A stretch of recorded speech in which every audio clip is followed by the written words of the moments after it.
NEC section 250.30a dictates that the grounding electrode conductor for a separately derived system must be connected to the system grounding electrode, typically the exo-terminal or neutral point of the transformer. The question arises, can the grounding electrode conductor be connected to the equipment ground bar in the transformer? The answer is no. The grounding electrode conductor must not be connected to the equipment ground bar in the transformer. NEC section 250.30a specifically requires the connection to be made at the system grounding electrode. The rationale behind this requirement is that the purpose of the grounding electrode conductor is to provide a low impedance path for fault current to flow back to the source. By connecting it directly to the system grounding electrode, the fault current takes the most direct path back to the transformer. Connecting it to the equipment ground bar would create an additional path, which could increase the impedance and reduce the effectiveness of the grounding system. Landing the grounding electrode conductor on the equipment ground bar increases the impedance of the grounding path for fault current and creates a potential for ground loops. If the equipment ground bar is also connected to building steel, ground loops could occur, which can cause noise, interference, and potential safety hazards. Furthermore, it violates NEC section 250.30a, which requires direct connection to the system grounding electrode. NEC section 250.30 requires that the exo-terminal of a separately derived system be bonded to the building steel. This bonding provides a low impedance path for fault current to flow back to the source via the building steel, and ensures that the exo-terminal and the building steel are at the same potential, which reduces the risk of shock hazards and complies with the NEC and provides a safe and effective grounding system. To further elaborate on the importance of correct grounding and bonding practices for separately derived systems, let's delve deeper into the implications of deviating from the NEC guidelines. Connecting the grounding electrode conductor to the equipment ground bar instead of directly to the system grounding electrode introduces several potential problems. Firstly, the increased impedance of the grounding path can significantly impede the flow of fault current. In the event of a ground fault, a low impedance path is crucial for quickly clearing the fault and minimizing the duration of the fault current. This rapid clearing is essential for preventing damage to equipment and reducing the risk of electrical shock. By increasing the impedance, the fault current may not be sufficient to trip the overcurrent protective device, such as a circuit breaker or fuse, in a timely manner. This prolonged fault current can lead to overheating of conductors, insulation breakdown, and even fires. Secondly, the creation of potential ground loops poses a significant threat to the integrity of the electrical system. Ground loops occur when there are multiple paths for ground current to flow, creating circulating currents that can introduce noise and interference into sensitive electronic equipment. This noise can disrupt the operation of computers, communication systems, and other electronic devices, leading to malfunctions and data loss. Moreover, ground loops can also create a potential difference between different points in the grounding system, which can result in touch voltage hazards. If a person comes into contact with 2 points that have a potential difference, they could receive an electrical shock. Thirdly, violating NEC section 250.30 exposes the electrical system to potential code violations and safety hazards. The NEC is a comprehensive set of standards designed to ensure the safe installation and operation of electrical systems. Compliance with the NEC is not only a legal requirement in many jurisdictions but also a critical factor in protecting people and property from electrical hazards.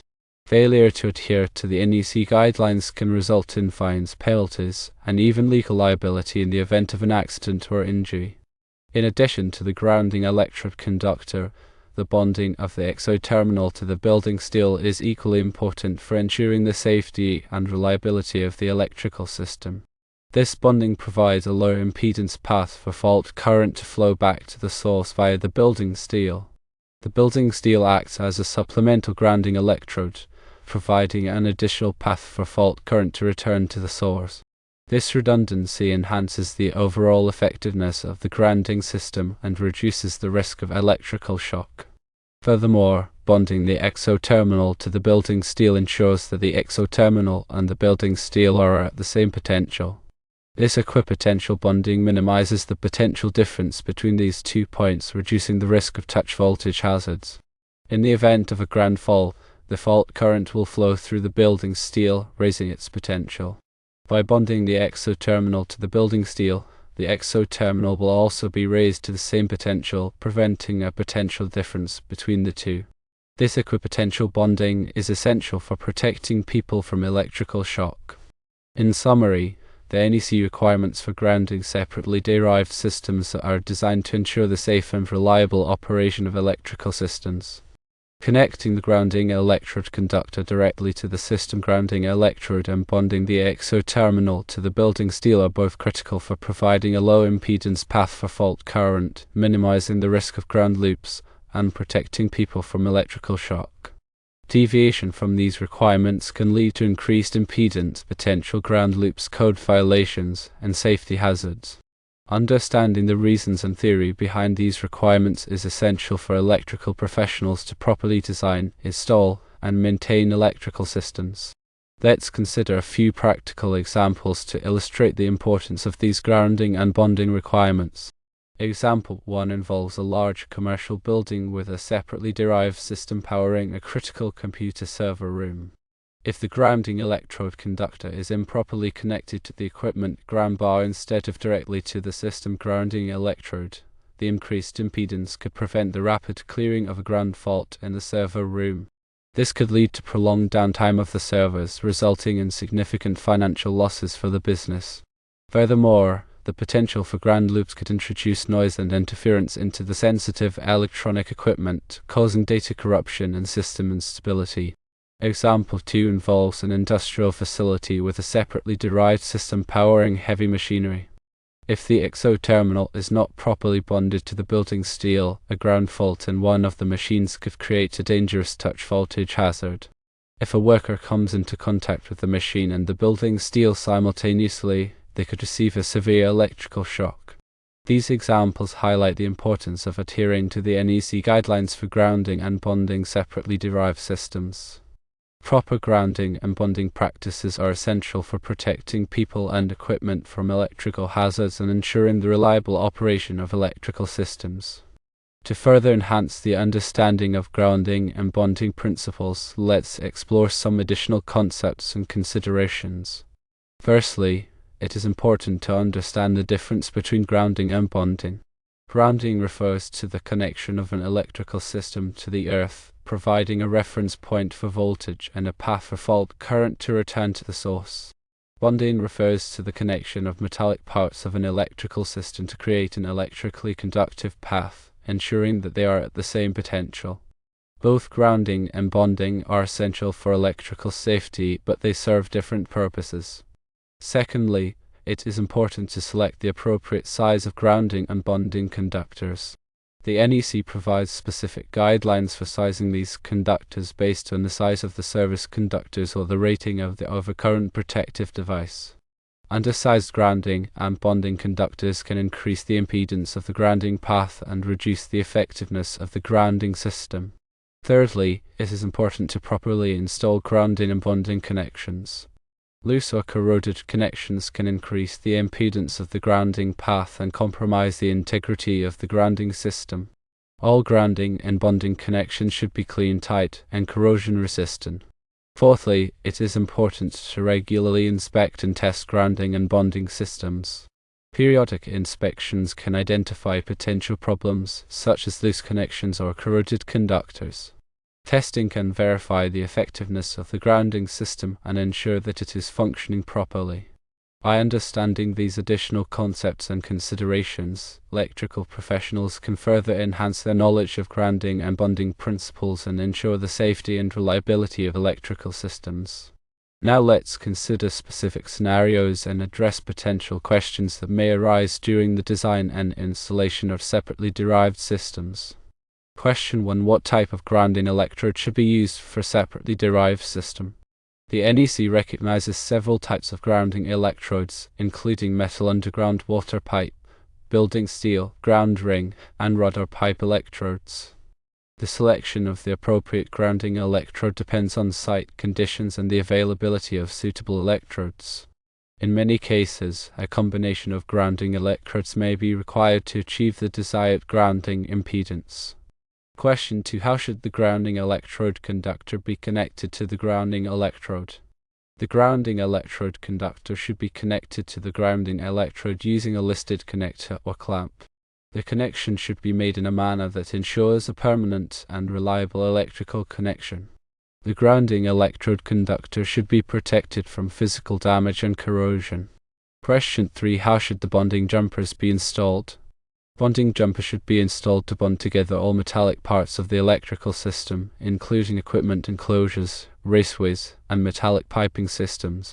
Bonding jumpers should be sized in accordance with the NEC and should be installed in a manner that ensures a low impedance path. Question 4. What are the requirements for grounding and bonding in hazardous locations?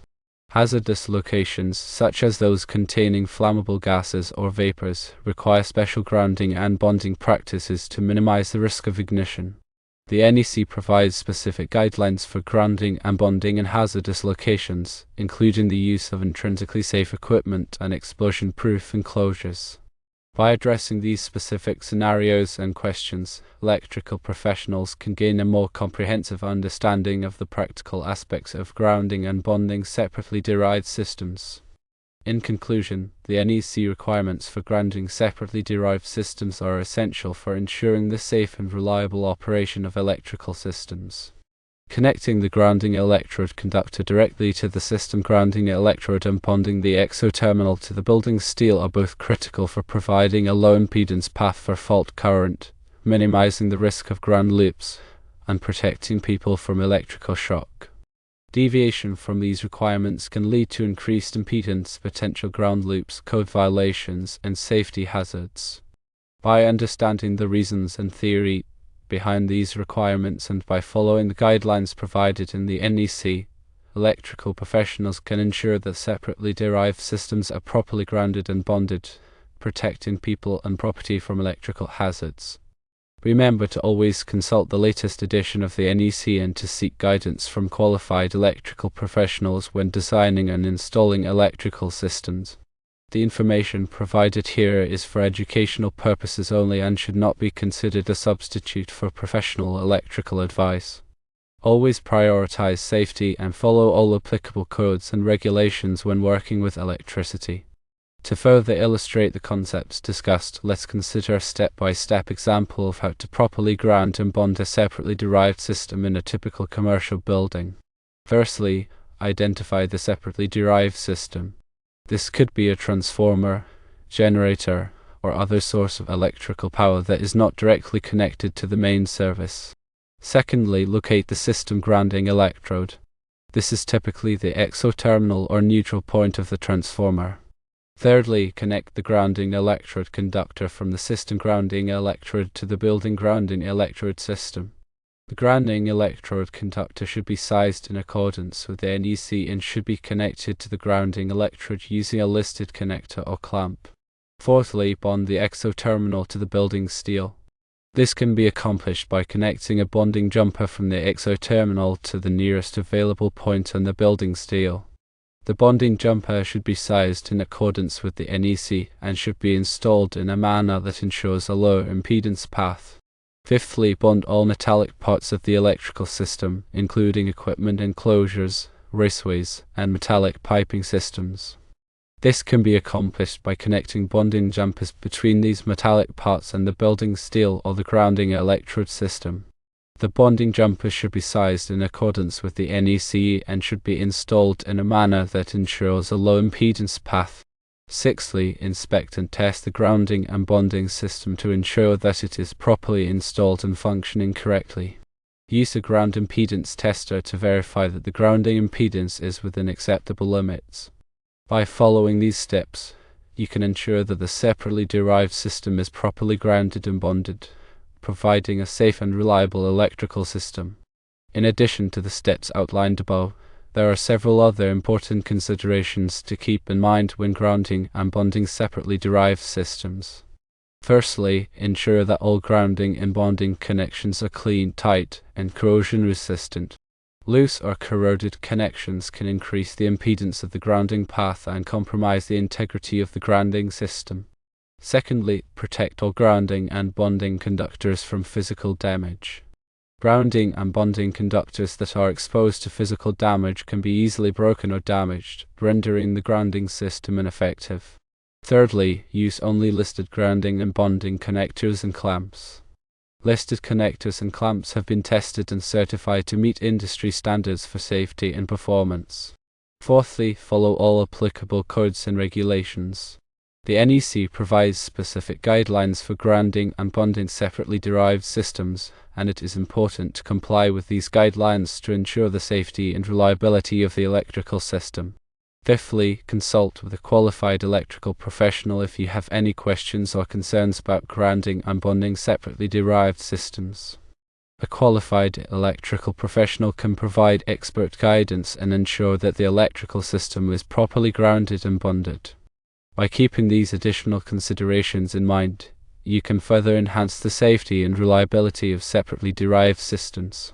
Always prioritize safety and follow all applicable codes and regulations when working with electricity. The information provided here is for educational purposes only and should not be considered a substitute for professional electrical advice.